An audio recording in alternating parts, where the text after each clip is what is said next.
Hello, friends. This is Spencer Love, your host of Over the Top Rope on the Win Column Sports Network. Don't forget you can head to wincolumnsports.ca for all of your previews, reviews, and breaking news from the world of wrestling, be it your major promotions or from the great province of Alberta, Canada.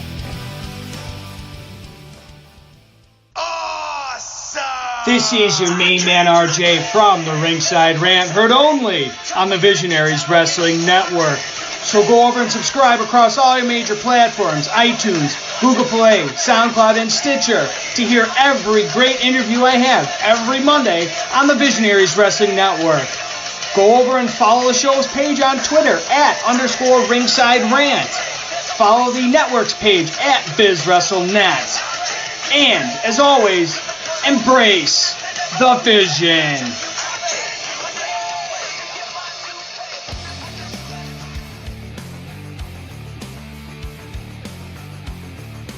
If you like podcasts and you are listening to Backbreaker Media, then you should listen to me, Chris Parrish, and myself, Malowany, and the Sounds of Struggle, because we are literally the most entertaining duo you'll ever come across in Western Canadian wrestling, baby. We talk about things like wrestling and other sports we like.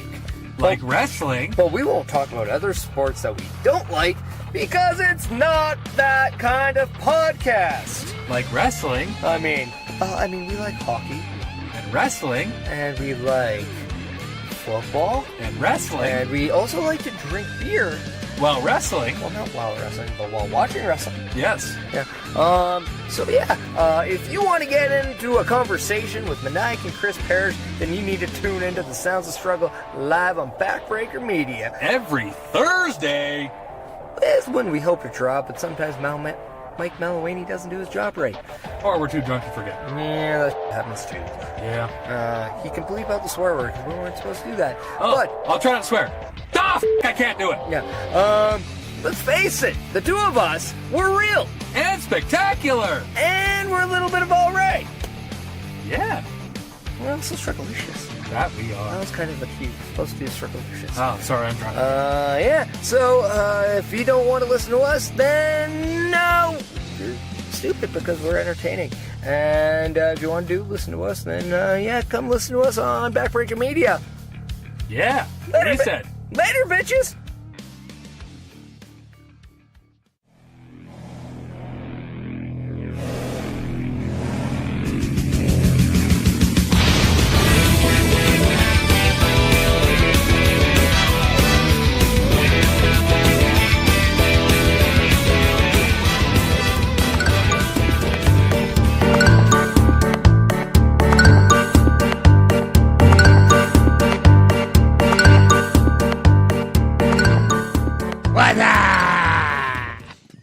Ladies and gentlemen, welcome to the debut edition of Total Nonstop Anarchy podcast. Nanu. I am Andre C., and if you can't understand the wild man next to me, Woo! He is my good friend, the senior sound engineer for Backbreaker Media Network, Mike the Ref. Hey, folks. I don't have to be prim and proper on your show, do I? No, I don't expect it to, because I'm never on yours. This is good. It'll be fun, folks.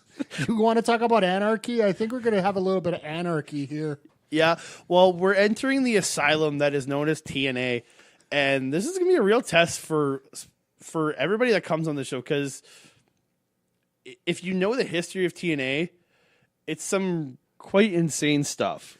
Well, let's get into a little bit of history on how this podcast came to fruition here.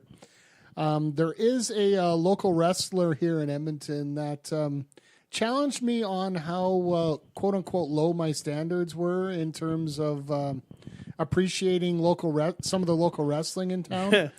And I just said, take a look at TNA and what they used to do. And it branched out from there. And as you guys have seen over the last couple months here, including my general manager's position at Monster Pro Wrestling, I just have way too many things on the go to do it myself. So I named Andre C. as our head podcaster.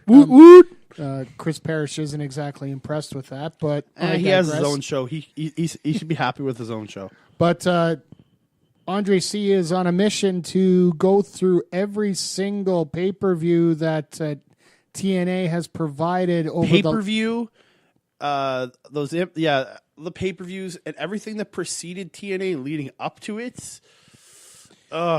It's going to be an interesting and daunting task. He's going to have special guests on every week here. Yep. I believe this show's going to come out bi-weekly here. Every 2 weeks. Every 2 weeks it'll be thereabouts, twice a month. It'll be out twice a month, pretty much. Depends how lazy the engineer is. Oh, yeah. Wait, sorry. We're looking at doing a bi-monthly show. So every second week you'll see a new episode. Bi-weekly. Sorry.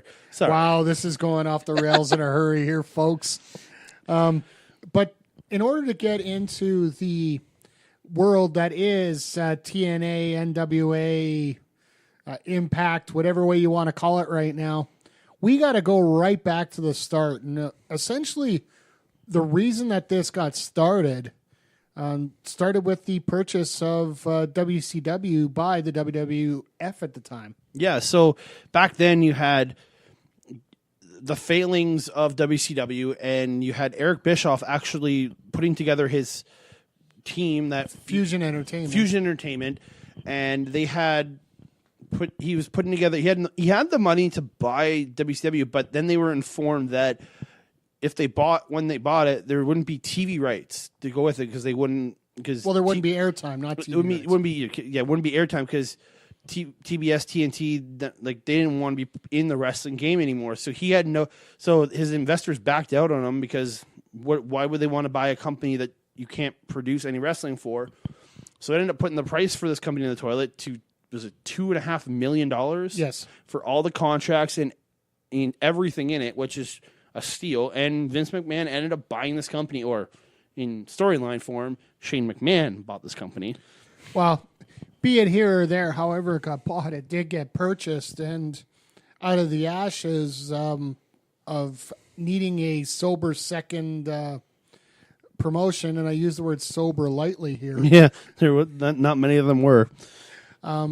We ended up having the eventual rise of TNA. So this podcast here is going to be talking about the final Nitro and essentially the difference in style, the difference in show of what WCW Nitro was to the WWE product. Yeah. Some of the highlights that came out of it, and essentially what ended up rising out of it, and where it went from there. And who came from WCW that I'm highlighting for sure who in this show would show up in TNA eventually to help bring that company to life. All right, well, we've spent 5 minutes describing what this podcast is going to be like. I think it won't be like that next time. Trust me, I guarantee that it won't. Let's get on to the podcast itself here. Andre, let's set this ship a sail, my friend. All right, so I just want to take this. I watched a Grady original VHS put onto digital version of this show. So I heard the original show with no commercials though, but I heard all original music, all that. Where Mike ended up watching this on the network, which actually had the commercials or some commercials in it. Yeah. I learned about 1-800-COLLECT. That was interesting. They have pretty slutty commercials to sell a phone number. Let's just say things are a little bit more PG these days than what they were back then. Yeah, so let's get into the final WCW Nitro ever. And it actually originated from Panama Beach, Florida, and it was their spring breakdown. Well, it's essentially the Panama City show was the offer for fans was all the beer you could drink plus 3+ hours of wrestling for $30 American. Yeah, and I'm in. I would if somebody offered, that's what, 45 here at today's dollar. Hell, anything under $100 I'd be in. Oh, dude, I would have totally hit the show for free beer and all that for in a what they call a wrestling show. For $30, Sure, why not? Any venue that has a pool directly behind it is. I'm watching this, and there's people surrounding the pool, like going back too, and there's just a rope around the pool. There's nothing actually stopping anybody from being able to jump in. Just a rope. I'm just imagining security just pulling people out at random during commercials, but I love it. It's just like I've watched other Nitros here and there, and you see it, same old arena setting, but I liked this because it was open. It was just a different crowd environment, because you knew probably 70% of these people probably didn't give that much care about wrestling at this point, and they were just there to drink all that free beer for $30 and have a good time. Where I think because the crowd reactions for the show weren't the best. it wasn't a very lively crowd. But the people that were there for the wrestling did. Some of them actually did make an impact on this. And there were some fans will point out throughout the show that were actually pretty funny to us, and you could see they actually cared about the product. So it starts out, we got Vince McMahon on the screen. He's saying that it was only a matter of time till he owned WCW. Because remember, this is the simulcast between WCW Nitro and Monday Night Raw being the final Nitro. And he says he now owns WCW, and he was going to address the fans and wrestlers to let them know the fate during a simulcast at the end of Nitro, which was actually the halfway point of Monday Night Raw. About 2/3. It was 2/3. Nitro would always start an hour before Raw and end at the halfway point of Raw. So I think it was in that point. I think Nitro had an overrun that night. So it was in about the halfway point somewhere. Somewhere in that point. Yeah. But. So, and he would let them know at the end if WCW's, and he says WCW's fate is in his hands. He's making in my hands. And he's doing like the Bray Wyatt cupping motion, saying that when he was singing the whole world's in his hands. Got the whole world in his hands. Folks, I promise that'll be the end of Andre C. singing on this network. Not even on this episode is it the last time I'm going to sing. Oh, God. Anyway, let's keep going. And so we get the show open video, and man, at this point, that show, like Raw's opening video was just everything was awesome. Everything looked good. This one was just really, even on the network version, just scratchy, terrible opening video. Well, you had on the Monday Night Raw theme, you actually had bigger pictures of the wrestlers pulling off moves and some other background involved with like a military scene, like Raw is War. Yeah. When it comes to WCW, all the action was located inside the WCW logo, which really shrunk down what you would actually see, and it was such a terrible video. And it's such a horrible logo to be on. Like, stylistically, if you're using it just for a logo, it's fine, but it's too thin to see anything through. Like, I prefer what the WWE's version of the WCW logo during the Invasion was to this logo. I thought the original, like, WWE's logo sucked. I liked the one they used during the Invasion. Keep it simple. That's what you needed. Yeah, just say WCW. You don't have to make it all fancy and has weird points. It looks like there was an X behind it. With the points out, it looked like there was an X behind it. It was weird. So the show opens. It's got the always awesome Tony Schiavone, who, for faults in the past, I've always enjoyed him as a commentator. I thought he was one of the things that I wish WWE would have picked up. I wish he would have gone there because... Well, the one thing you're going to realize here is a lot of people got soured on the business based on this. And well, if you watch Tony Schiavone throughout this entire show, he just looks depressed. Yeah, well, basically the entire commentator team does too. Like Scott Hudson as well. He just he kept a pretty brave face on. He seemed a little more professional because I think he had a feeling he had a job coming, but Schiavone had no job coming. Yeah, well, where is he at now? Between Starbucks and working at Atlanta Braves or Atlanta Braves? No. He is the head commentator for MLW Wrestling. Because with their new shows that they've since produced, Tony Schiavone is commentating for them. Oh, okay. So back on the independent wrestling scene, so hey, that's always a good thing too. Yeah. So if you want to hear Tony Schiavone again, you were a fan of him, check out MLW Wrestling because it's Santana Garrett, who we've seen many times as one of their main women there. Yeah. But who gets into the ring first here? So they announced his Night of Champions, and then out comes the non-champion, but the champion of all champions, Ric Flair. With his tan game on. Tan, point. short-ass hair. That's what I was. His hair got to me because I was just like I've never, I didn't watch WCW this time, so I don't remember the short hair Ric Flair. Well, I know that I was in my late teens, early 20s at this time. I was here. 14. Shut up. And the one thing I did realize is in those last few years, Flair decided to change his look up, change his style up a little bit, because he was basically being thrown out to the side here in WCW, which we could have a separate podcast on all the mistakes that WCW made. Well, Russo wanted to have him retire in like 99. Yeah. So that right there. He ended up being the commissioner for a little bit, and then then he got into this promo tonight. Yeah. So the promo goes, he starts just talking about the Vince promo first off, saying how Vince thinks he has WCW in his hands, but he doesn't. It still belongs to the wrestlers. He says, there's all these legends here. Lists off a bunch of legends, and when he says legends, he lists off Buff Bagwell. Maybe in WCW's weird little head, he's a legend, but he's definitely he's well known, but he ain't a legend to me. It's just funny to hear him compare Buff Bagwell to guys like the Road Warriors, Ricky the Dragon Steamboat, Sting, and all the other greats, and he lists Buff Bagwell in there. Well, I want to give 2 shout-outs during this promo here. First of all, I want to give a shout-out to the New Blood Rising podcast, because every time I hear Buff Bagwell, I think of Buff Bagel. If you guys don't know what I'm talking about, check out their podcast, Season 1, where they go through all the WCW pay-per-views. Autocorrect is a great thing.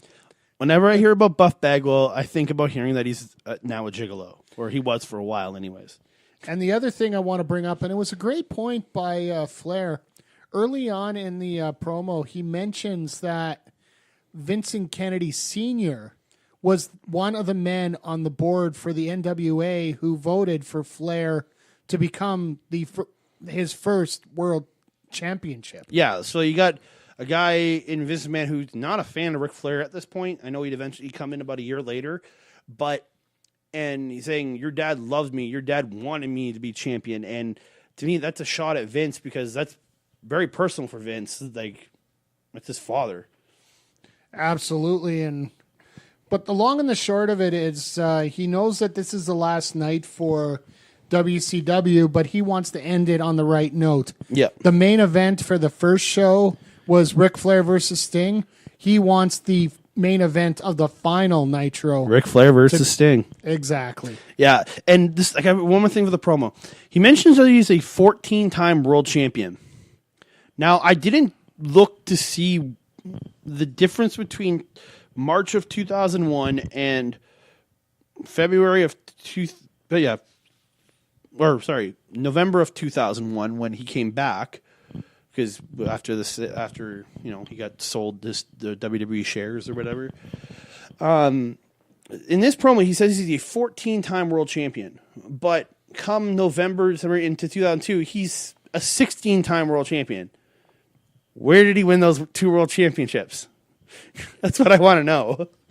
Folks, we got a little bit of research for you. Feel free to get a hold of that Canada guy on Twitter and prove it. Yeah, that Canada guy, tell me, because in this promo, he says he's a 14-time world champion, but come to late 2001, early 2002, they're referencing him as a 16-time world champion.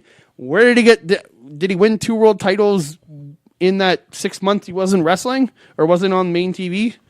All right, and before we move on to this, I want to give one little point about the crowd here. And this is going to be a recurring factor throughout the show.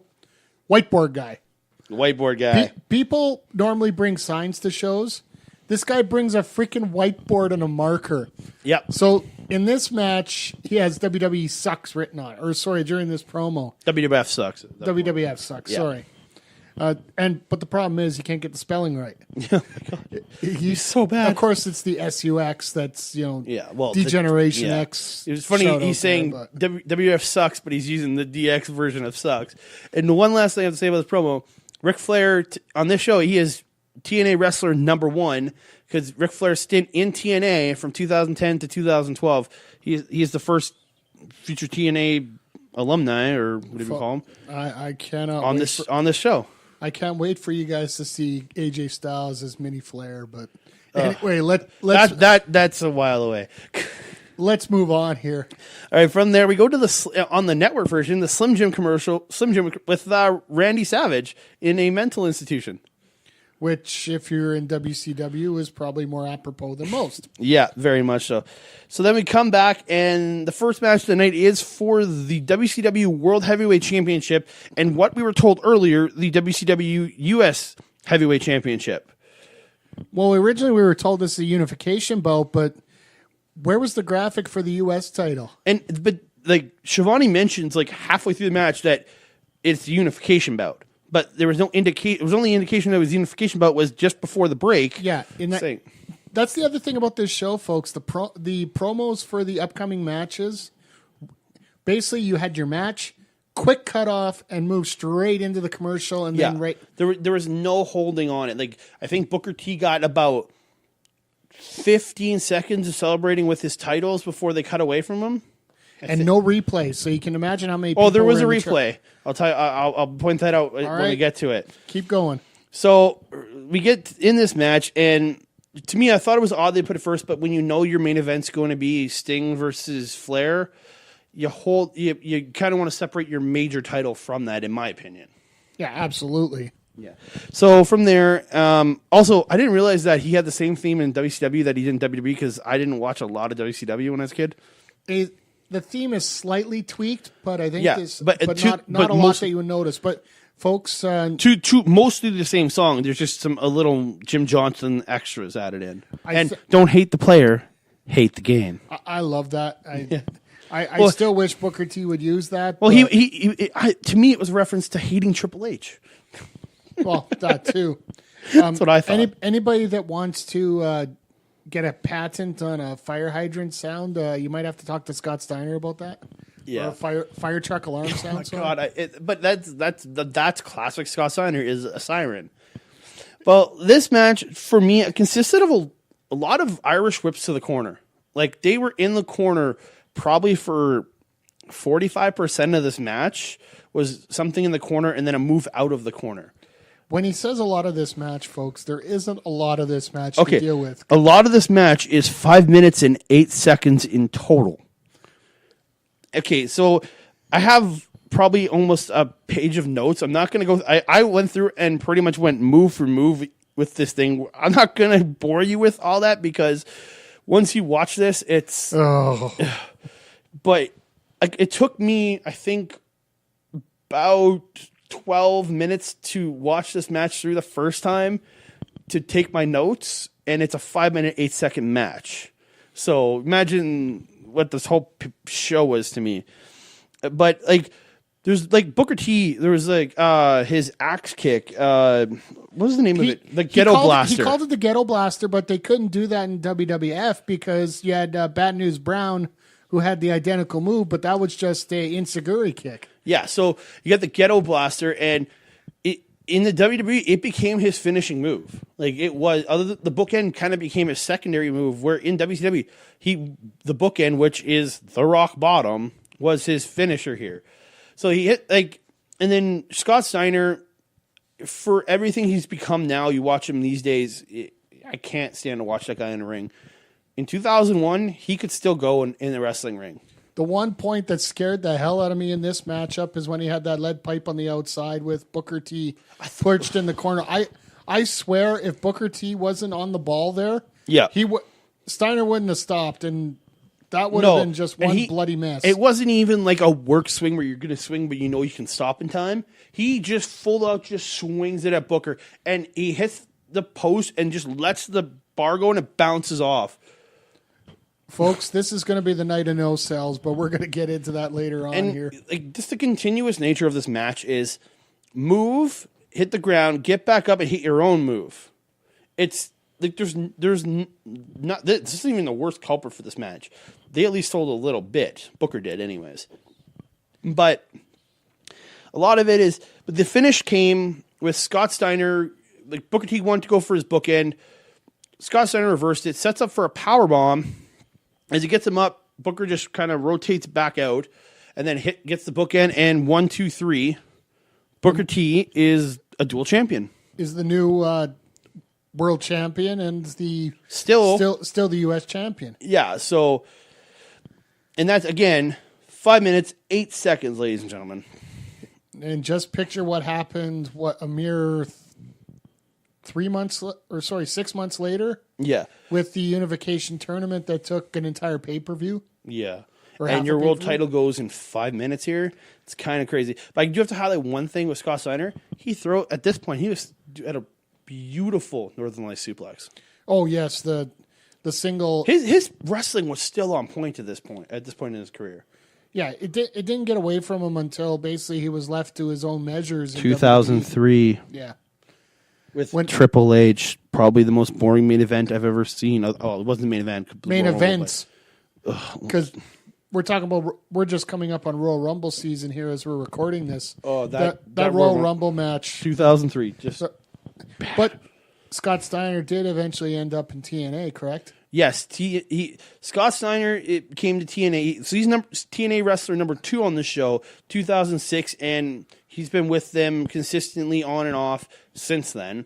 Booker T, TNA wrestler number 3, he came in 2007, then returned, I think, in like 2011 for the 40-man Rumble that Del Rio won. Yeah.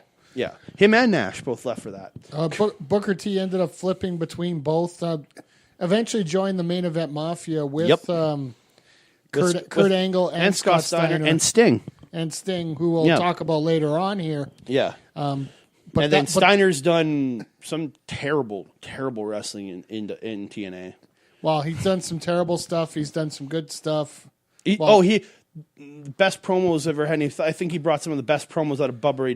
We will be bringing those promos to you as we go through the podcast here. But let's get on to our next match here. So, actually, we're not going next match. Oh, wait. So this match ends, and it's maybe 15 seconds of Booker T celebrating. And then we go to Vince McMahon in his office on the phone. He's talking to an attorney, I'm guessing, or somebody important. And he's just talking about running. He's just running down Panama Beach to them, and he was some talk about a contract at first, and now he's talking about how Panama Beach is a redneck haven. They're all drunkards. Redneck. Yeah, in Florida. I could see a sunburn, but anyway. Yeah. So we come back from break, and there's the recap of the match we just watched a few minutes earlier. They did like a recap of that. Why wouldn't you just do it at the end of the match and then go to break? I don't know. They recapped it afterwards. I guess they needed to get Vince in there right away. So from there, after the recap, it shows back to the ring, and the Young Dragons are already in there, and that the team consisting of Kaz Hayashi and Jimmy Wang Yang. I'll tell you, folks, when it comes to cruiserweight action, I would say that was a good 75% of the reason why WCW was successful as it was. Well, because it was the thing that differentiated themselves and helped build the wrestling side of their product. But at this point, this is not the cruiserweight division of the 90s. No, not at all. This is the Spot Monkey division of the 2000s. It really is, because if we go through this match, you're going to understand why. And this match, the match is going to be a 3-way tag match for the number 1 contendership of the WCW Cruiserweight Tag Team Championships. That's a mouthful. And this match will take place later on in the evening. So the winning team has to work twice. It isn't going to go on next week. No, obviously. No, it's going to go on. I think there was one more show after this, and it was their Saturday night TV show that aired on April 1st. Yeah. Something like that. Yeah, WCW Worldwide. Yeah, that would have been March 30th because it says April 1st. No, the WrestleMania was on the 1st. Oh, yeah, you're right. Anyway, something like that.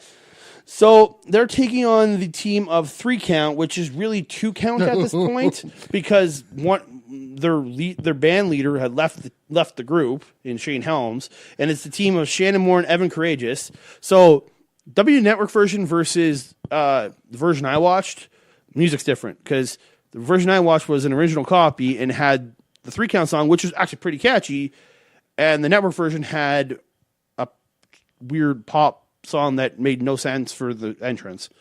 Shane Helms did the best thing in the world by getting the hell out of this gimmick as fast as possible. Yeah.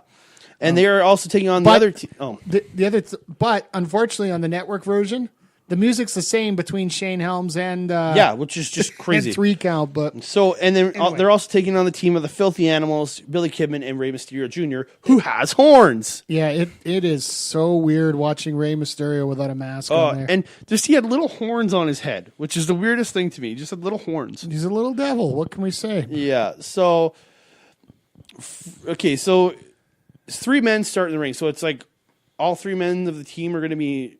Like each member's gonna have a person in the ring, not like 2 men are starting. It's 3 men. It's starting. supposed to be a tag match, but that lasts all of Also, I think of like 20 seconds. so half the match.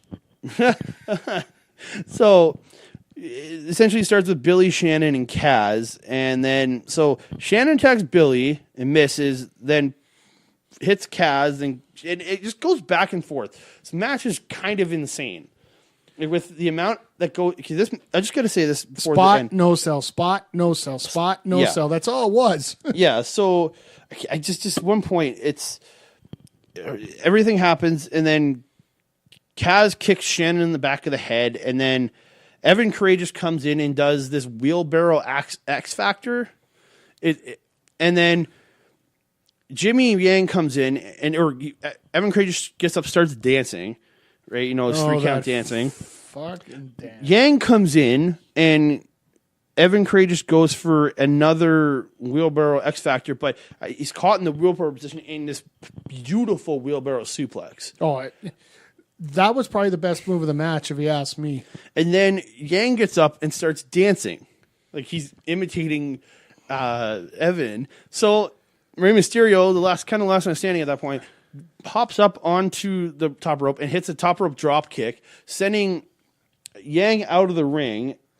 And this just turns into dive after dive after dive. Until a failed dive in there. When you got Billy and this is the slowest dive of them all too. They stand up to catch him. I think the 3 count stands up to catch him. Sorry, got to slow it down here.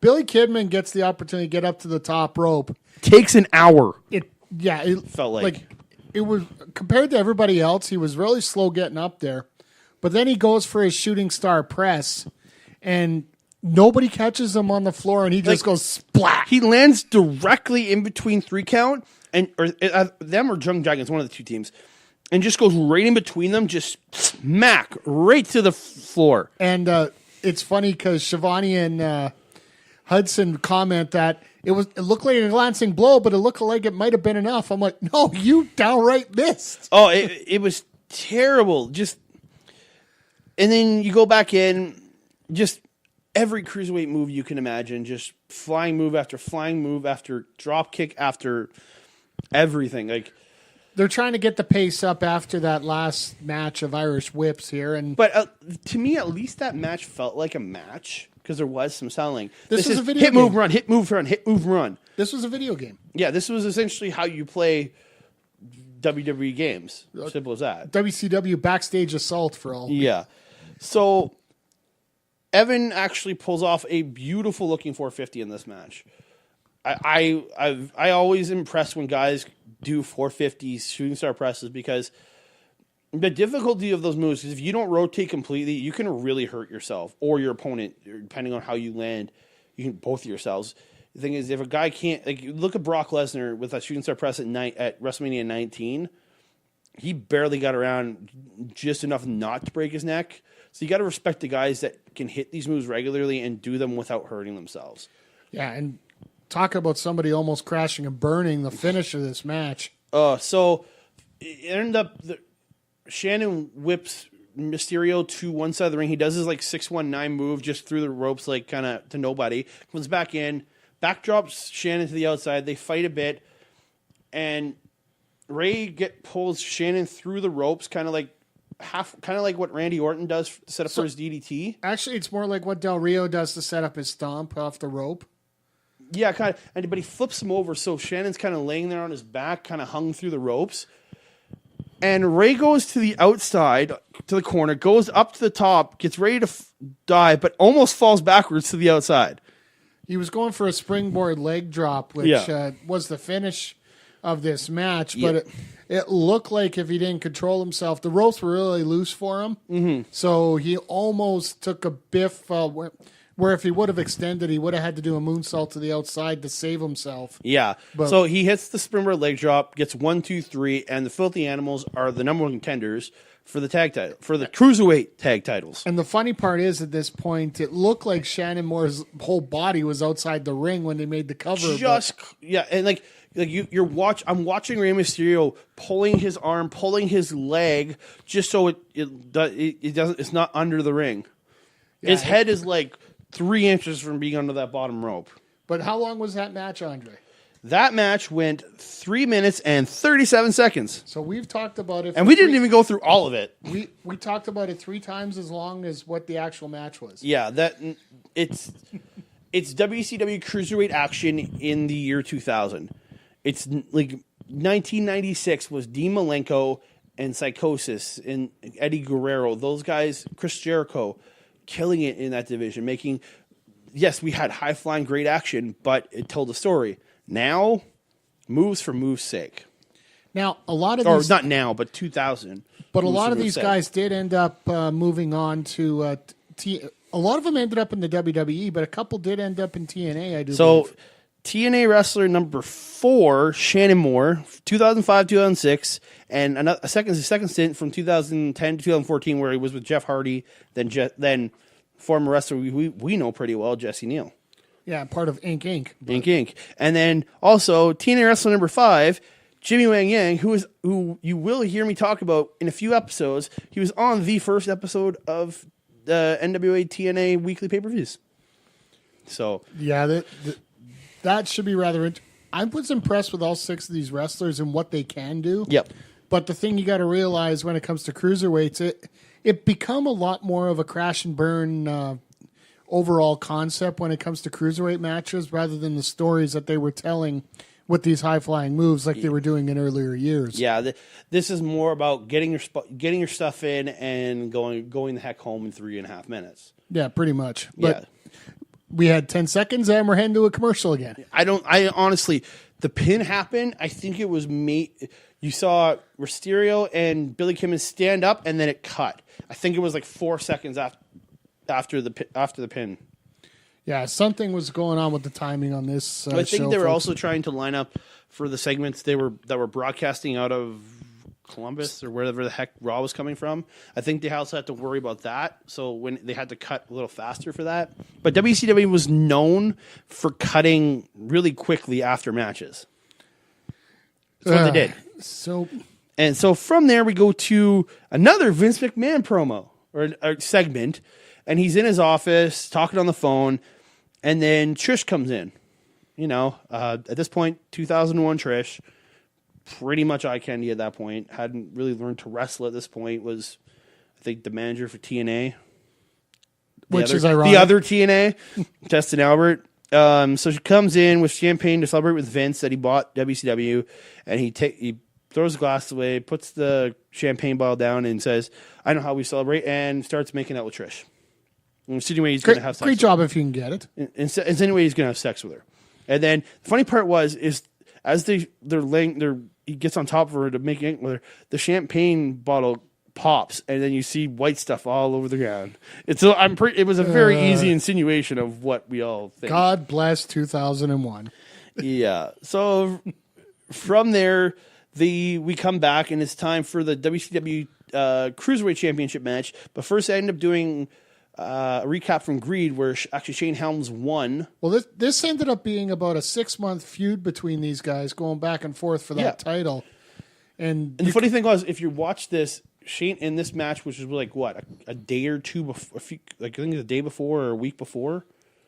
It was taped, I think, a week before. But yeah, whenever Greed happened, it was just, he's actually still wearing his long ass green, super lime green pants. If you watch in this match when he wins the title, is a reference, and he comes out in this match, but he's in full tights. He's in his tights at this point. He's got rid of his green pants. I was like, the hell? So you choose a couple days later to change your pants? Well, different people. Well, if you know you're going to move to WWE, maybe change your gear. Yeah, exactly. But he ended up changing his gimmick completely when he went there. But then we get another reference to classic WCW, the cheerleaders. Oh, the sugar babies. Yes. The one thing I have about this, again, it's the same music as 3 Count, yet had been broken up from this team for a little while now. And one thing you didn't get if you watched the network version of this is the Vertebraker song, and this is song number 2 from me.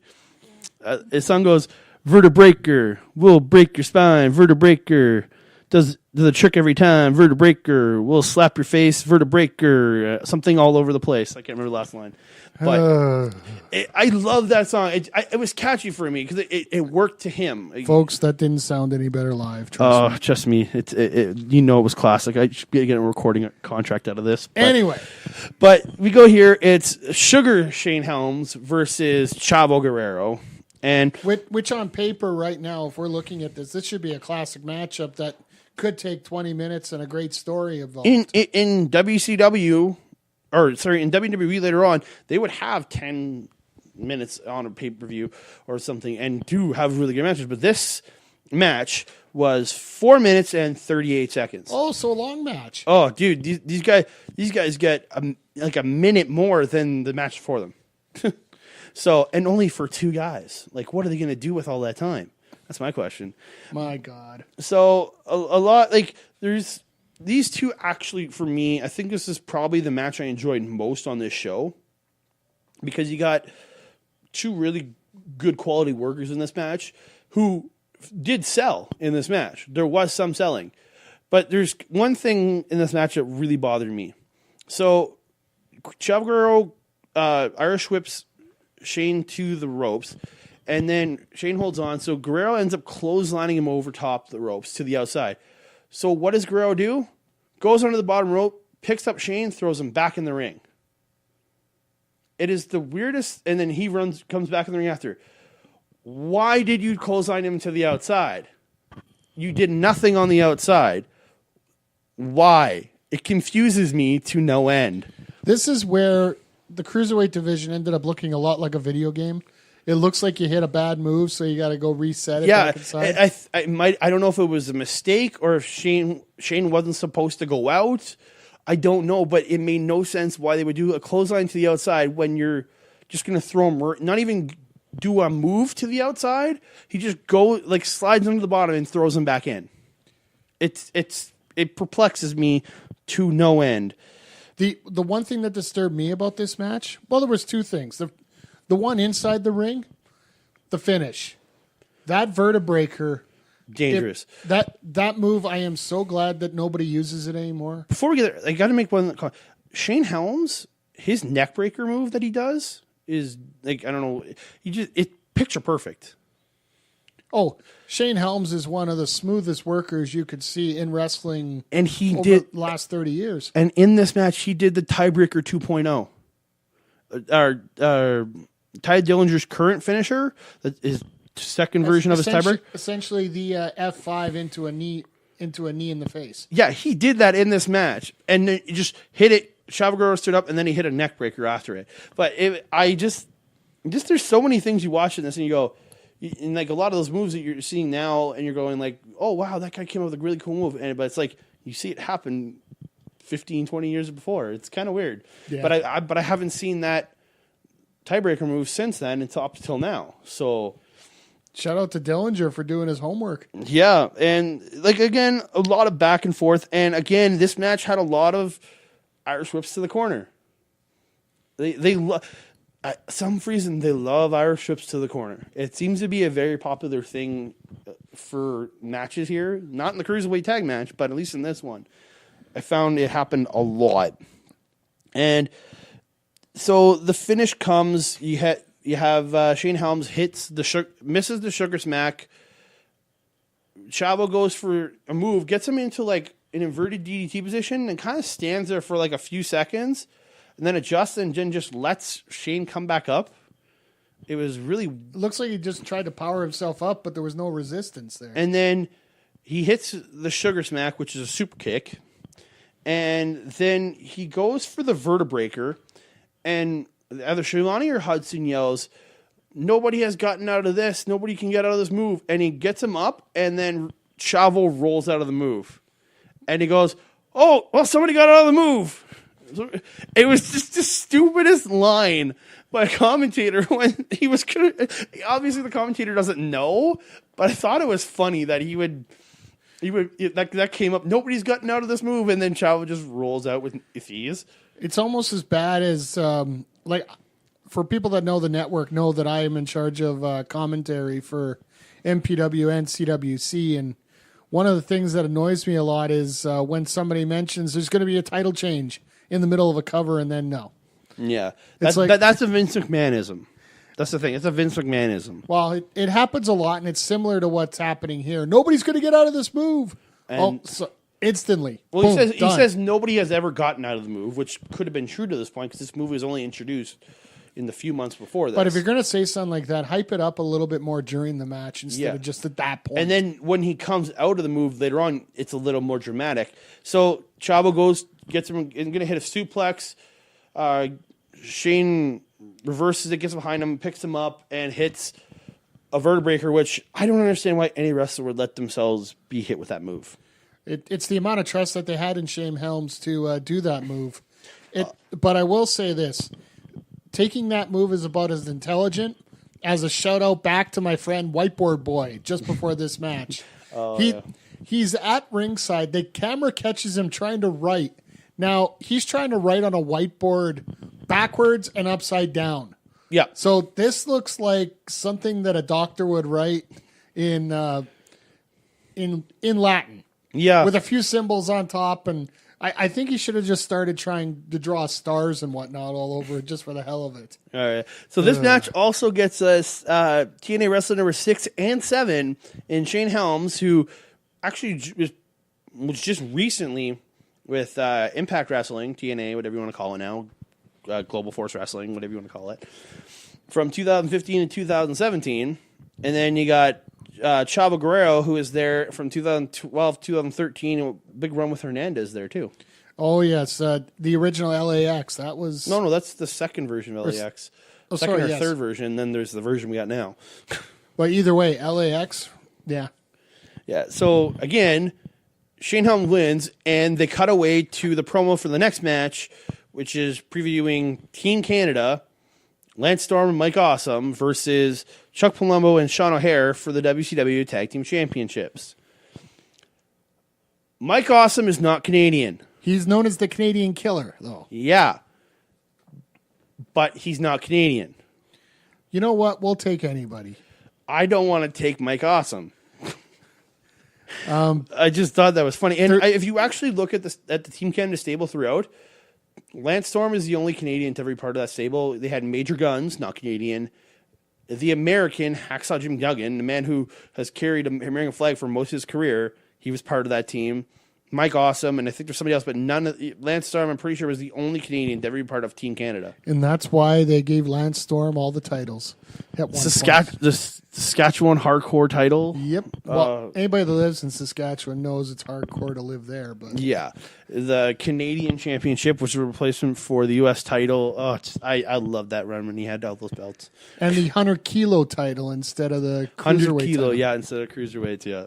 Because for some reason, I still say pounds up here, even though it's kilos in Canada for some reason. So from there, we go to the WCW Tag Team Championship match with this Team Canada, Lance Storm, and the Canadian Killer, Mike Awesome, challenging current champions Chuck Palumbo and Sean O'Hare, which they had actually beat the Tag Team Champions the week before to get this title match on the Final Nitro. Folks, if you want to know about title changes and try and keep up with it, you actually need to take a university course because... the amount of mapping that you would have to do for title changes in WCW is absolutely insane. I think there's more WCW title changes in 1999 and 2000 than WWE's ever done. I'm fairly sure. Well, the hardcore division kind of screws that up, but still. This tag team title change happened so abruptly that the champions did not even bring the titles out because they didn't even have them. No. That's what I was wondering. I'm like, where the heck are the champions' belts? The best, and I'll get to it at the end of the match here. was the reaction of the referee following the matchup. But honestly, these 4 workers should be able to provide a very good match. Yeah, and this is one thing I always loved: Lance Storm and the Canadian national anthem. Well, He looked so intense waiting for the music to start, and when the music started playing, he just had this. It just looked so angry and intense. and the fact that he was in prime shape at that point there. If you look at him, he looked like he chiseled out of stone at that point. Yep. And, If you see him today, he's still dude's still in incredible shape. Absolutely. But this matchup here, this was, well, for the given time that it was allotted here. 3 minutes, 20 seconds for your WCW Tag Team Championship match. You had a lot of fundamentals of tag team wrestling, the isolation in the corner. Yeah, it's a lot of it was, and it worked out. I thought it's not a bad match in any way, but not a good one. No, to be honest, any of these matches you see here tonight, a lot of these people are worried for their jobs, and also they're looking at they're not going to be a part of the company in just over 12 hours at this point. So. Yeah, it's like, what's my future? So they're like, a lot of these guys want to impress because they don't know what's Some coming want to next. impress, and some are just like, to hell with it. Because remember, only 25 contracts got picked up by the WWE in that purchase. Yeah. And all the big contracts were still owned by Time Warner. So That's why you didn't see a lot of the bigger wrestlers here on this on this show here. it's at one point, it's right early in the match. I think Palumbo's in, and he's fighting with Storm, and then he goes and he tags O'Hare. Then Palumbo goes back and grabs Storm and whips him to their corner. Then he goes up and tags O'Hare again. It was weird. I'm like, you already tagged him. Well, sometimes too many chair shots leads to short-term memory, but Yeah, and throughout the porn, like Lance Storm and Mike Awesome playing the heels, get the referee distracted, switch out. A lot of the general heel tactics, and just O'Hare gets Awesome onto his shoulders and hits a beautiful reverse Death Valley driver. absolutely, it would. At any point, that would take a man out, but Yeah, but Lance breaks it up and saves the match. But for O'Hare, and he's gotten a lot of criticism in wrestling, I always thought he was a very strong wrestler in the ring. Promo-wise and, being good outside of that, I didn't think he was that good. But in the ring, O'Hare was awesome. I always really enjoyed watching him wrestle. absolutely, Yeah. Like when O'Hare eventually gets teamed up with Roddy Piper, that to me seemed like a bit of a dream team in terms of a manager-worker scenario there. But Yeah. obviously, the WWE writing sort of deflected that. And there was also personal problems for O'Hare when he was there. I'm pretty sure it was drug issues and certain other things that I think limited him from becoming the star he could have been. But they finished with this match. Awesome sets up for the Awesome Bomb, but on Chuck Palumbo. Palumbo slips out, hits in the Ducks clothesline, hits this huge super kick on Awesome.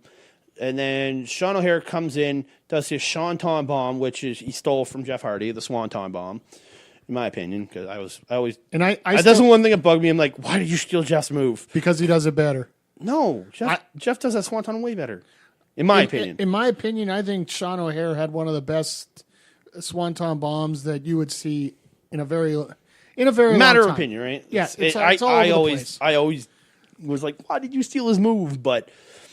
And the tag team champions retain their titles in 3 minutes, 20 seconds. Now, following this, go ahead.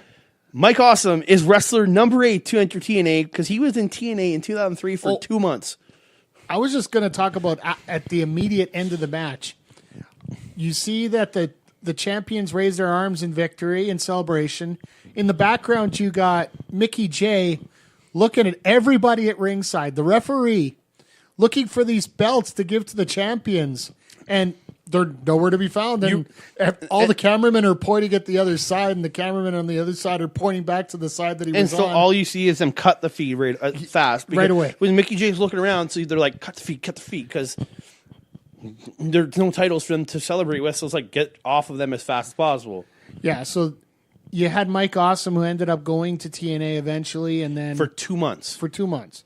Well, actually, he didn't actually spend a full 2 months. He was just in there for 2 separate months. I think he did 4 of the weekly pay-per-views, and that was it. So maybe 1 day of tapings, that was about it. Something like that, yeah.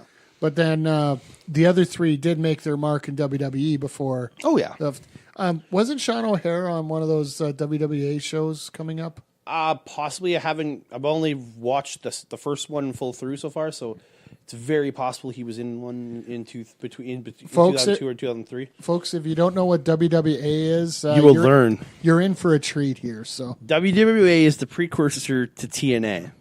It's the worldwide precursor, in my opinion. we'll get to that at the end of the show here. But Andre, what was the next match on the docket? So they do a recap before they go to the next match of an angle. I don't know because I haven't been watching WCW before this, and I don't ever plan to. How Bam Bam Bigelow wants to tattoo Sean Stasiak's face or something like that. Allow me. Essentially, Sean Stasiak, ever since hooking up with Stacy Keibler, known as the Sean and Stacy Show. Yeah. Basically, Stasiak is calling himself the Mecca of pro wrestling. He's genetically superior to everybody else, and yada, yada, yada. I'm one of the best guys in the world, and I got the hottest woman on me. Essentially what Test would become. Essentially. But then you got Bam Bam Bigelow, who, let's face it, he is not what you would call a statuesque model. No, you call him a tough badass who could beat you senseless in real life. The one thing he wanted to do is wreck the pretty boy looks of Sean Stasiak. Yeah, so what is the best way to do that? tattoo him. Tattoo him. So he challenges Stasiak to take the pretty one and give a tattoo if he beats him in the match. So Stasiak thinks, okay, no problem, Stacy. I got this. You're not getting tattooed. Yeah. To which Bam Bam turns around and says, no, you're the pretty boy. You're the one who's going to get tattooed in this match. So essentially, this is a one-way tattoo match because Bam Bam wouldn't care if he got tattooed after a match anyway. So essentially, it's a one-way tattoo match. So Keibler comes out, announces the Sean and Stacy show. She brings out Stasiak, and Bam Bam ends up coming out after this, and because Sean Stasiak goes to start talking a promo, and Bam Bam's music starts. So he comes out, and he's carrying a portable tattoo kit. Oh man, that thing would make Money in the Bank look small. Let's just put it that way. Huge. It was huge. Yeah, and Bam Bam goes to hit Sean with the case, but Sean's hiding behind Stacy, kind of like the little. I don't want to say it, but little bitch. There you go. I'm trying to keep it clean here. Yeah, well, trying to being a little bitch he is, and it's your show. I don't have. And he's and he's hiding behind the woman. So Bam Bam not wanting to hit her because he actually has some morals, I guess. I'm sure he wanted to hit her, but that's a different story. He's kind of lowering the case, and then Stasiak comes out and starts attacking Bam Bam. So they fight. Bam Bam pretty much gets the advantage afterwards and kind of takes over the match. Wait, you say takes over the match? How long was this? I'll explain it in a minute. Takes over the match. They're fighting, and Sean gets a little bit of a comeback, but then Bam Bam takes over again, and Bam Bam goes up for the headbutt and hits his flying headbutt off the top, which his finisher. One of the two finishers. Well, one of the two finishers, yeah. And Stacy distracts the ref and Bam Bam can't hit the pinfall. So Bam sets up for the greetings from Asbury Park, his finisher at that time in WCW. And but Stacy grabs Sean's foot. Well, he attempts to grab Sean's foot. And she kind of paws at him, so he falls anyways.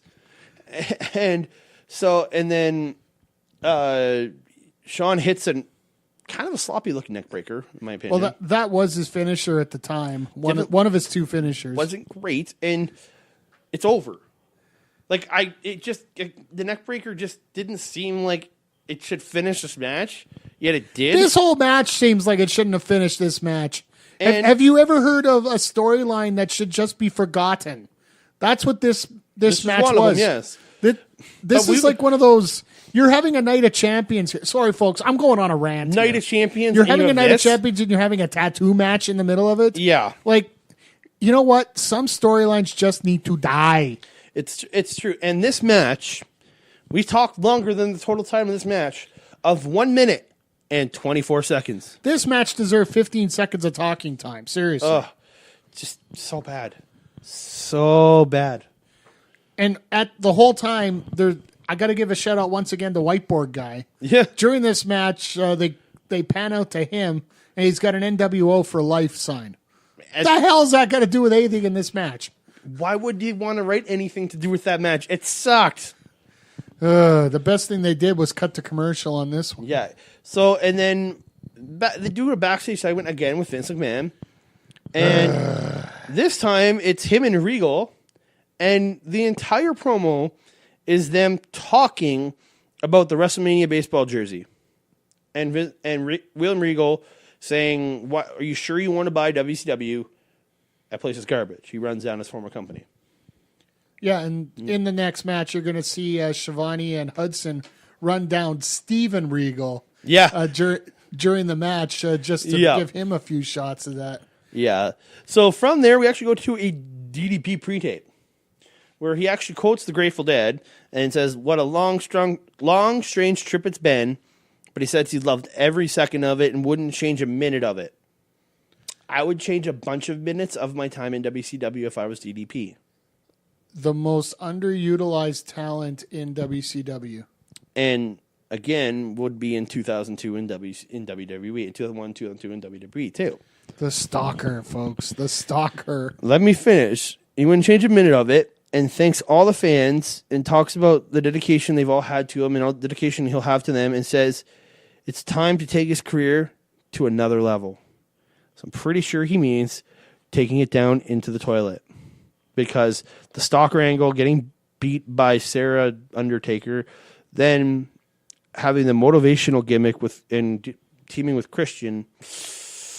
Yeah, that level is way below the level he was at this point. Honestly, Diamond Dallas Page is one of those guys that deserved a lot better than he got. Like, there's a few guys that... I believe it was his age, though. Well, you know what? When you start at 39 and you prove that you can get as far as you can, I still think it deserved a lot better than what he got. But I'm happy for the man that he got his second WrestleMania moment at WrestleMania 18. At least he got moved from driving the car to actually being in a match. Yes, it was with Christian. Yes, it was for a European title. But still, he got to eventually make it to the WrestleMania. And now he's one of the most successful businessmen around right now. So. And have you ever seen pictures of his daughter? Super hot. Now, I just saw a picture of her yesterday. I respectfully agree with you. I saw a picture of her yesterday on something called the hottest and least hottest daughters of wrestlers. Fair enough. But yeah, I'm like, I don't, and I gotta say, she's 95% got to be her mother, because it's definitely not him. What's the next match?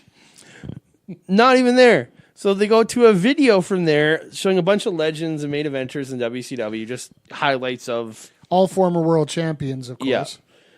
No, Buff Bagwell was in it. Yes. The legend himself, Buff Bagwell. And then another Vince McMahon segment. He's just talking on the phone, just talking about how it's a simulcast, then it cuts away. Just like most of the Vince segments were nothing, but just another Vince segment to have Vince on there. And I really cannot understand why Vince wanted to be on WCW TV this much. Because he wanted to ruin it. That's what he did. That's pretty much what he did on this show. But anyway, continue. So from there, we finally get to the next match, or match number 6 of the evening, and it's for the WCW Cruiserweight Tag Team Championships. And it's the team of the champions, Primetime Ela Skipper and Kid Romeo, who I don't know what he's doing these days, versus the Filthy Animals, Billy Kidman and Rey Mysterio Jr. So again, just like the three-way, move, move, move. No sell, no sell, no sell. Move, move, move, move, move, move, move. Fly, fly, fly, fly, fly. Move, move, move, move. Fly, fly, fly, fly, fly. Right? Now, one of the most underrated talents I found, and you're going to get the opportunity to talk about him quite a bit, is Mr. Elix Skipper. Phenomenal wrestler, but not in this match. No, like the cruiserweight talent was so wasted at this point, not physically, but booking-wise, that I could see that guys like this knew that they were going to get positions. I know that I've seen interviews where Kidman and Mysterio say that they didn't know if they were going to get picked up by WWE, but they had to know in the back of their mind that they were going to get picked up somewhere. Yeah. Like there's good highlights here. Like actually Kid Romeo used the Angel's Wings. Yeah, he used Christopher Daniels. But you want to know what it was called? The Space Jam. That was funny because I'm like, that kind of reminds me of the, makes you think of the movie Space Jam. Well, he did bounce his head on the canvas, so. Yeah. Like, and Rey Mysterio in the first match and this one went for Bronco Busters in both matches. He missed it in the first one, hit it in this one. My favorite time of getting blocked on a Bronco Buster. Oh, kicked to the nuts by Shannon Moore in the first one? It's not a kick to the nuts. If I stick my foot up and you fly into it, it's your own fault. That's true. But every time I see somebody do a Bronco Buster now, all I can think in my head is broken asshole. X-Pac, who actually tore his asshole doing this move. Anyway, I don't want that image in my mind. Continue, sir. So, actually, there's Ela Skipper actually hit this like a straight jacket electric chair into when he falls back, he bridges it for a 2 count. That was amazing. I love that maneuver there by Ela Skipper. How would he got behind Mysterio, went around him, grabbed both his arms and crossed him across, then went down, got his head between his legs from behind, and lifted him up for sorry. As Andre's trying to physically show this here. So he crosses his arms behind him, puts his head down in there, gets him up onto his shoulder while still holding the arms crossed, like Mysterio's arms are still crossed across him, and then does the electrical drop, but bridges it too. And I think it just looked picture perfect. Oh, absolutely, and that's why I mentioned about Elix Skipper and the fact that you get. He only gets better. He only gets better. Trust me, he'll only get better when we talk about him later on this podcast. Yeah, I'll only say one thing about it because I'm not going to be on a lot of these future shows. You'll be back again. You'll be back here and there, but just before Slammiversary 15, they went through the 50 top moments of TNA, and Elix Skipper walking across the cage in a 6 Sides of Steel tag team match and pulling a Hurricane Rana off the top was the #1 moment in TNA history. How could it not be, though? Like it's probably one of the coolest moments in that company. And you get to talk about it, so it's going to be fun. I will get to talk, and that's against America's Most Wanted. He teaming up, I think, with Daniels at that point. Yeah. I'm not sure if it was Daniels or Triple Low-Key. X. Because Triple X was Daniels, Low-Key, and Skipper. I can't remember who his partner was. I'm pretty sure it was Daniels in that Yes, match. it was. But yeah, that's phenomenal. But we will get to that down the road. Absolutely. But then Ray takes Roman to the outside and they're fighting. Elix goes for the play of the day, which is MVP did that move where he grabbed the arm, put the leg on top of the back of the head, the one move rotate forward, and it's not actually you're pretty much slamming the guy's arm into the ground. Is all it is. Yeah, basically you're putting the guy's arm to the ground. You're driving your own knee into the ground, so you're injuring yourself more than you're injuring the other guy. But you're slamming the guy's wrist to the ground. It's a wrist move, maybe. I don't want to talk about broken wrists here, sir. Yeah. So, but Billy ends up doesn't actually hit it. So Billy Kidman ends up reversing it and hits the Kid Crusher, which is the Unprettier, which was renamed Kill Switch. But he ends up hitting the Unprettier and he gets a 1-2-3. So another title change on this show. New WCW Junior Cruiserweight Tag Team Championships. Got a Man, little- too much New Japan. That's what I was about to say. But what I could see here is every time that a title change happened, it was because those guys were being picked up as part of those 25 contracts. Yeah, because actually Mysterio wasn't one of them. He didn't come in until 2002. I think it. He didn't come. I think there was an injury that stopped him, and then WWE ended up releasing him because in that time between 2001 and 2002, there's this really good match from IWA between CM Punk, Eddie Guerrero, and Rey Mysterio. Go watch it; it's amazing. I'm sure Andre will find it on YouTube and share the link out on his Twitter. I feed. will share it on Twitter, but that's a phenomenal match. But Billy Kidman did end up going over, and this is actually the last time you ever see the WCW Cruiserweight Tag Team Championships ever. Well, you didn't have enough of a roster anywhere where you could really sustain it. Well, going over to WWE, you had Billy Kidman, Shane Helms, Funaki. and that was pretty much it. Well, you had the addition of Jamie Noble and all that. Jamie Noble. But that had to develop over a few years here. That's why you didn't see the Cruiserweight title come back until, 2002? Well, it was around during the Invasion angle. Oh, They unified it with the light heavyweight title during the unification. And then it kind of disappeared for a while. Then it kind of reappeared on SmackDown. It's been one of those belts that hasn't been solidified in place. And Yeah. given I remember this Cruiserweight title legacy that eventually became the WWE Cruiserweight title because they also consider the WWE title in there. I don't know why they do, but and then that legacy ended in 2006, and then we got the one that we have now. There's two separate legacies. Or three separate legacies. Try and be a historian for WWE sometimes is not an easy thing. It's crazy. But also in this match, you're also, again, we already said Elix Skipper, he's number 9 on this show for a TNA guy. He was there from 2002 to 2008. And then you also have Kid Romeo, who worked sporadically in TNA. Wasn't on everything, but he worked from time to time from 2002 to 2005. Basically, anybody that wasn't picked up by WWE ended up at some point in one of these concoctions of TNA, Impact, Global Force, WWA, so on, et cetera, et cetera, et cetera. And also, this match was only 4 minutes, 43 seconds. Hell, at least it was longer than the tattoo. It felt super long compared to everything else. At least it's longer than the tattoo catastrophe. Yep, true. So then there's a Sting promo. He talks about it's an historic night, I guess, for some reason, because the death of WCW.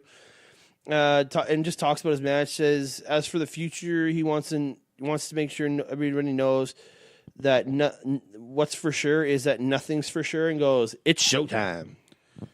Now, folks, we're gonna get to it here, but the one thing that pissed me off here is the start of this matchup. Oh, we're not even at the start of the match. That was just the promo, the pre-tape promo. Yeah. Next up is another Vince McMahon. I do like the fact. Sorry, going back to the promo. The promo I liked for the mere fact it's so simple. Whole bunch of bats, and that's what he was known for. Yeah. You just had a bunch of bats swinging around. Oh, don't get me wrong. I love the promo. I just thought it was funny that he said it was a historic night. It is a historic night. It's historic for being the death, but in reality, it's kind of a pointless night almost. For everything that was on it. He knew this was going to be his last night on network television, and he just wanted to make it memorable. Yeah. So you end up with the next segment is Vince again, and it's just him walking down a hallway. That's it.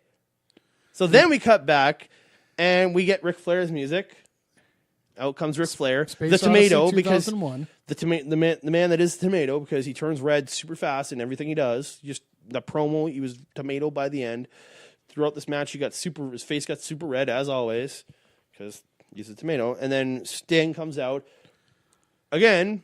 Another music change. All right, hold on here. Hold on. Shut the brakes down. I got to bring something up here right now. And this is a pet peeve of mine. What's that?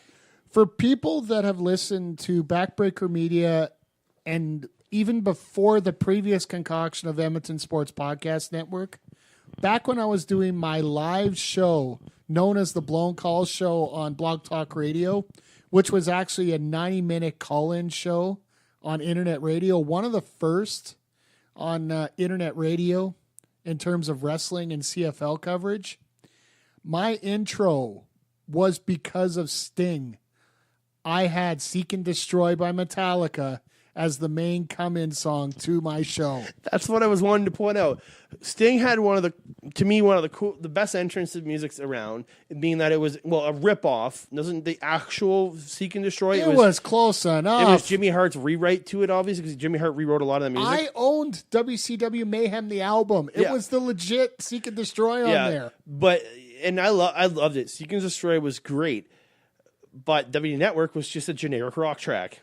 No, it was actually a dumbed-down version of Sting's entrance music. Oh, was it? Yeah. It just sucked. It because of the commentary that was over top of it, you couldn't really tell, but it was fairly close to what he uses for his entrance. Okay, one thing I remember, the Cruiserweight title match, during the Shane Helms, when the music was dubbed over, there was no commentary. The one I watched, there was commentary all through his entrance. Probably because they said some words that they didn't want to mention there. No, I think it's just due to the music overdub, it cut out the commentary. And again, I think they cut some commentary out of Sting's entrance on this because of due to the music dub. Wow. Pay for Metallica, just do it. We want Seek and Destroy on the network. But to there we go to essentially the final match in WCW as a company, not the Alliance, in WCW Nitro history. WCW Nitro history, it's the final match of the history, and it's Ric Flair versus the Icon Sting, or who would become the Icon Sting. Well, let's face it, this has got to be the most natural matchup here to be as part of the final Nitro. Well, it was the first main event. It's the final main event. I think it was a perfect way to go out for WCW. Absolutely. So this is not Ric Flair with his working boots on. He does end up doing his off the top spot and things there, but it's not Ric Flair from the 80s, early 90s, or Ric Flair what Ric Flair would kind of resurge to in the 2000s working for WWE. It's this kind of Ric Flair mailing it in a bit. He did it a couple. Bit? He did his off the top spot in a couple things, but he did take a superplex. The only reason he took that superplex is because he didn't flip over the top rope like he normally does. Yeah. So, again, it's a lot of wooing spots to start out because Flair is just wooing over and again. And then Sting does his version of woo or whatever. He woos out to the crowd. So, both these guys, I think Sting probably at his peak right now of ability. Absolutely. Which... Again, we won't see him. You will get to see him in WWA, which I don't know if Mike knew about that. But no, I did not. This should be interesting. Sting was part of the WWA at one point. I remember he did sporadic appearances for TNA in the early little days. But yeah, he was on one of the WWA events. It's not one of the first couple, but he does eventually show up in the WWA. but in this matchup, you can see that Flair. Sting is working around Flair. I don't think Flair would ever mail in a match completely, but at the same time, I don't think that his heart was really into it. No, because WCW was Flair. I know. I agree. know that he left in the early '90s over a dispute over becoming Spartacus. Yeah, but when he came back, his heart was truly here. I think the first time they wanted him to retire, and I think he wanted to be there for the ending of it, but he really wanted it to just shut down. Yeah. He was happy to be there for the last show, but he's glad that it was happening. Yeah, it wasn't a classic Flair match of any means, but it wasn't a bad match. Probably my second favorite of the show. Because you had Sting, who was working pretty hard in this match, comparatively, and you got to see the spots. You got a figure four. You got Flair going to the top rope to do his dive, but then the guy grabs him and throws him off. You got Sting doing his death drop into the corner. You got the death lock. You got everything you kind of wanted out of this match. Yeah, everything you expect for this match, you expect to have in a match between these two, you got, just not at the caliber they had before. Like I said, I think it was more nerves in the fact that this is the final match of a legacy, essentially, is the best way to put it. Well, also, they were only given 7 minutes, 19 seconds. That doesn't help. So let's just go to the finish, because if you've seen any Ric Flair and Sting match, it's better than this one. Well, you also see this is one of the most iconic visions of WCW Nitro, as they always show the ending of the last match of Nitro whenever they talk about the end of Nitro. Yeah. So it ends up being Sting whips Flair to the corner. He tries to do his bump over the top, fails. So Flair ends up just putting Flair up, or Sting puts Flair up on the top rope, then goes up, hits a superplex, applies the Scorpion Deathlock, the sharpshooter, whatever you want to call it. Sharpshooter. The sharpshooter, the shit shooter, as I would call it, because he did that move terribly, in my opinion. And gets the tap out victory from Flair and gets the win. Not even a tap out. It's a verbal. Yeah, actually, you have verbal submission. You're right. Sorry. Yeah. Actually, I have that written down here. I just forgot. Yeah. Going back to the shout out to the old days before the implementation of the tap out, which came up early in ECW. So yeah, that was thing. Yeah, that was early. So after the match, Sting ends up picking up Flair and they hug him and they hug, like shake hands. But the thing is, there's not even a break in between. Literally, the second that the submission is made, he rolls off, and it's almost like he didn't stop touching him all the way up. Yeah, well, I don't blame him, because the two men that have battled in this company since what, the 90s, 89, I think was their first big match. Oh, probably before that, but no, but their first world title match I think was in 89. I think so. And you got to think that's a history between these two, and they've been up and down the roads together. They were teammates at one point. They were enemies for a lot of it, and knowing that the ride in this company that they've been together since they've been working together since 89 or before, working together on and off, is coming to an end, you're going to want to hug your buddy that way. That's true. And celebrate it in the ring.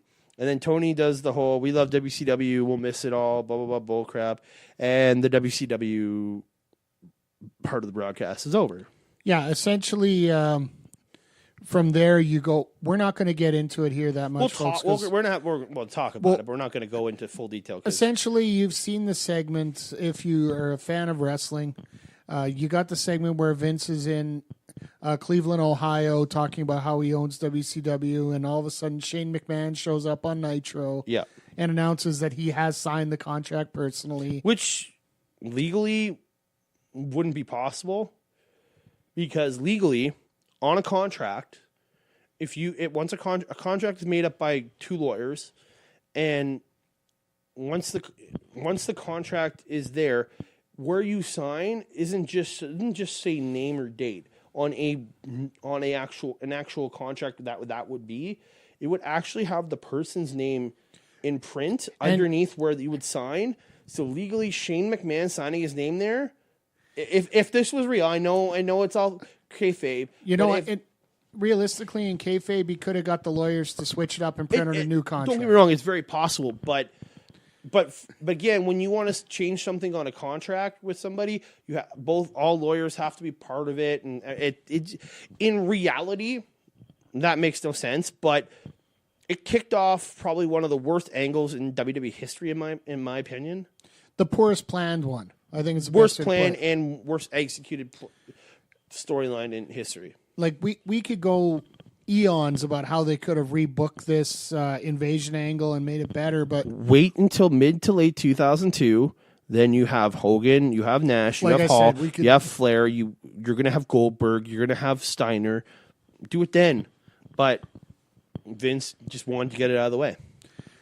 But actually, in a way, the poor execution of the invasion angle might have helped companies like WWA and TNA in terms of establishing themselves, because they were an alternative product, and you started to see a few cracks and a few holes in the WWE product. Well, by the end of 2001 into 2002, WWE's business was declining.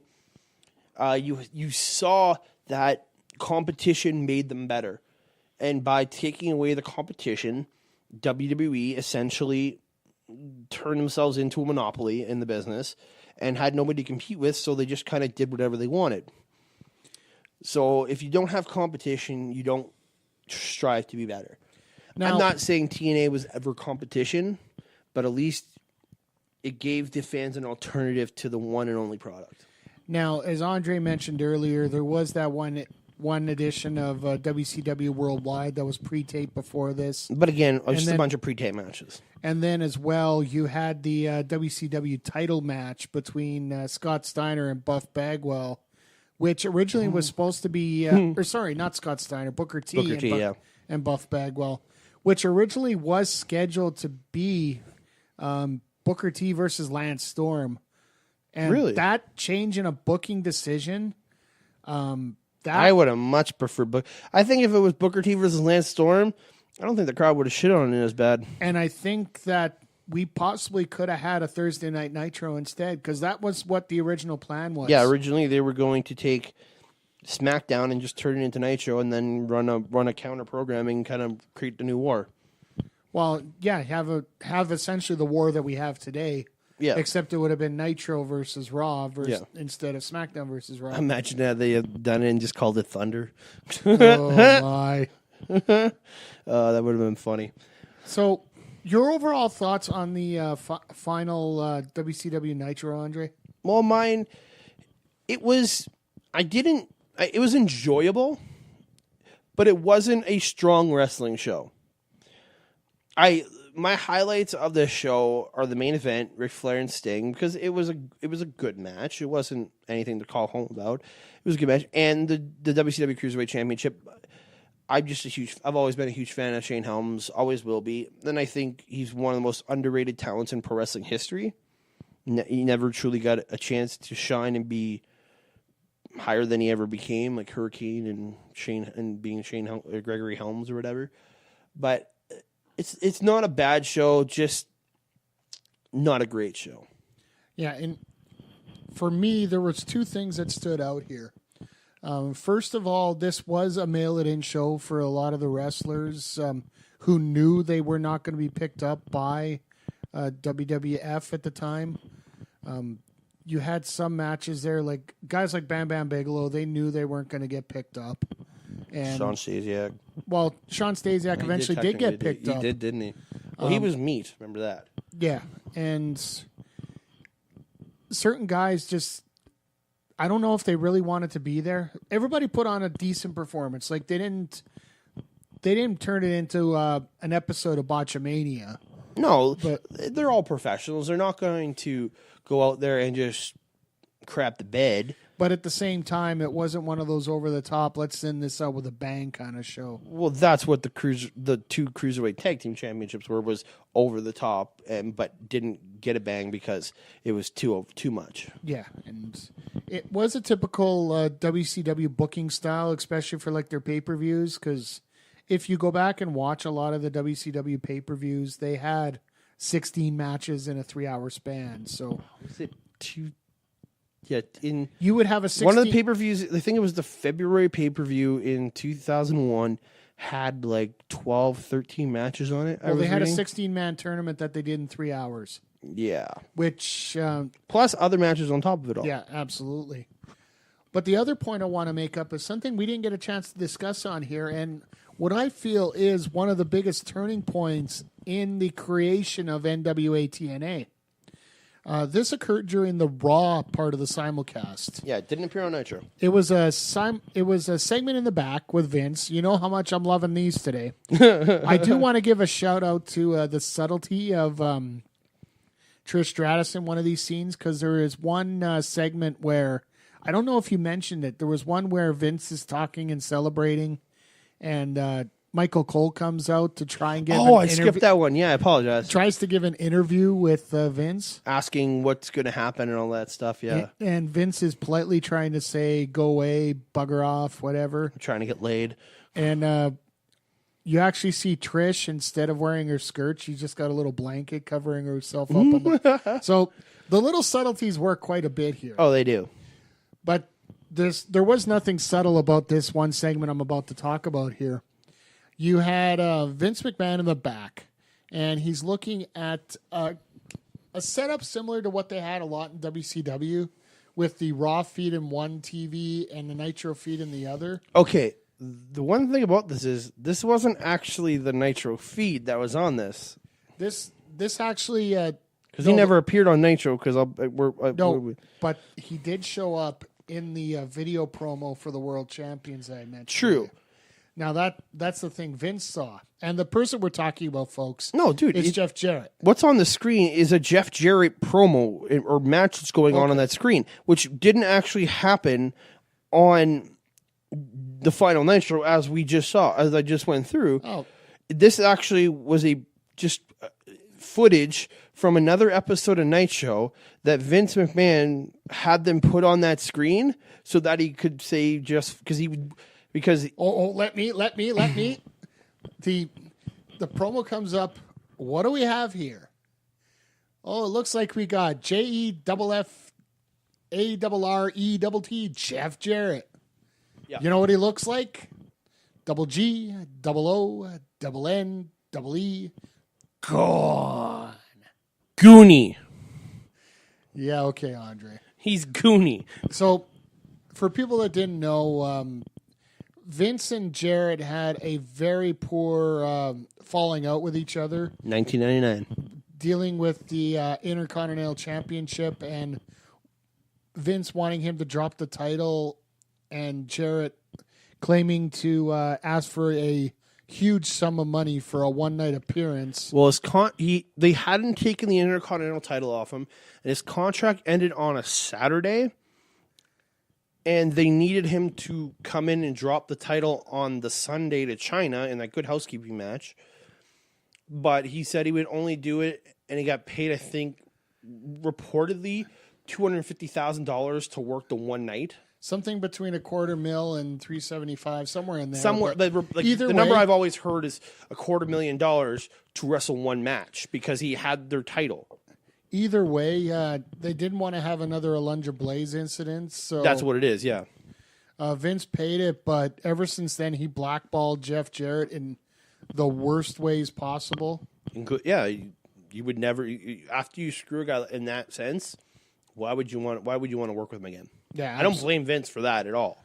But because of that, Jeff Jarrett had no place to work after Nitro closed down. So him and his dad created first WWA and then NWA TNA, which is where we are going to follow up on this show. And folks, just to let you know, the WWF feed for Monday Night Nitro was an hour and 28 minutes. We have just hit the hour and 28-minute mark of this podcast here. So yeah. So again, this show will continue on the next three episodes. You're talking about our show. Not Nitro. Our show, Total Nonstop Anarchy, will continue on, and I will be having a rotating guest host every week. You will see people coming back. I just some people that want to do multiple episodes, so I'm going to be having them back multiple times. But the next three episodes will be covering the first three WWA pay-per-view events. That is the World Wrestling All-Stars, which originally started out in Australia. Second show in Las Vegas, and the third show in Glasgow, Scotland. So they definitely got around here, folks. Who do you got lined up for your first couple guests here? Next week for the next show for the first WWA event, it will be up-and-coming ring announcer Kyle Shaw. Yeah, the voice of RCW. Yeah, I got in contact with him, told him, and he said he'd be happy to do it. And we were actually talking last night, and as he was watching the show, and he was texting me as he was watching it, and he couldn't believe some of the crazy stuff that comes out of this show. So look forward to that in a couple weeks' time. And for episode 3, right now, I have actually will be one of my first times actually conversing with him over for a long amount of time. It's going to be the Daniel Jobber.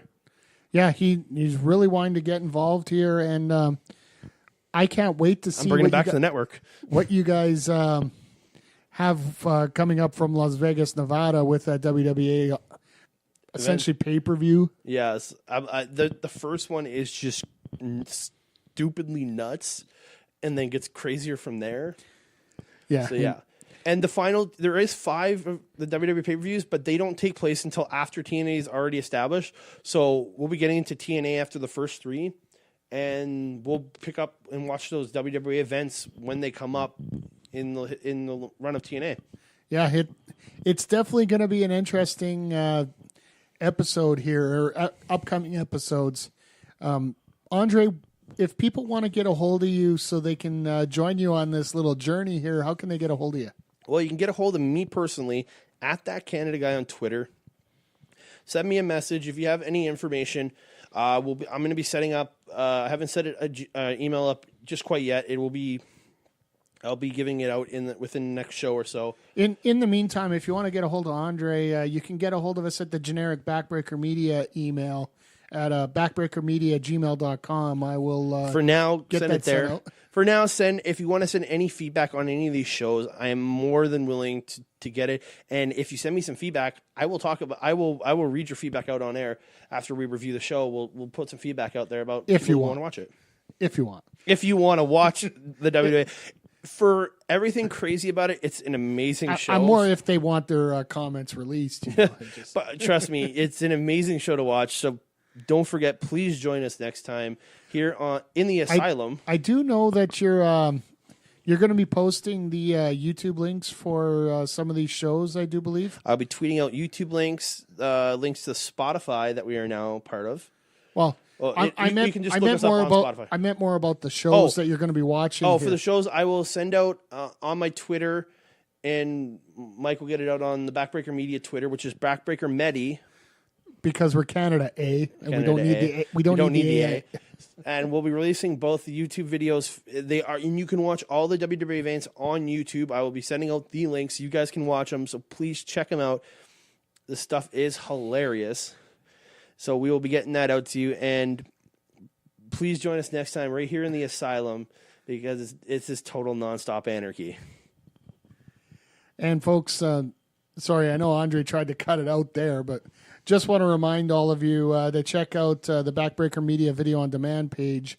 I know that I've been taking a little bit of a back seat from the podcast network, and it's just because of all the engineering and, once again, being the acting general manager of Monster Pro Wrestling.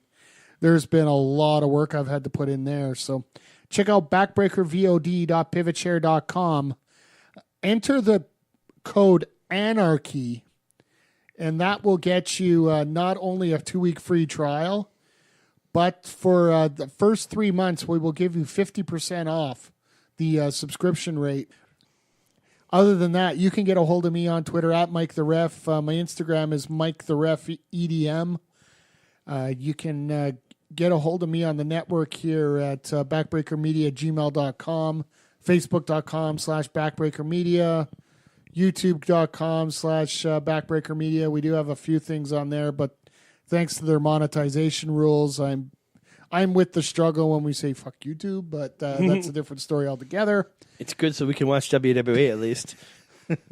Other than that, Andre, let's wrap this up here. Thank you all for joining us here in the Asylum. And this has been Total Nonstop Anarchy. Come back next week where we'll be reviewing WWE The Inception. Crazy!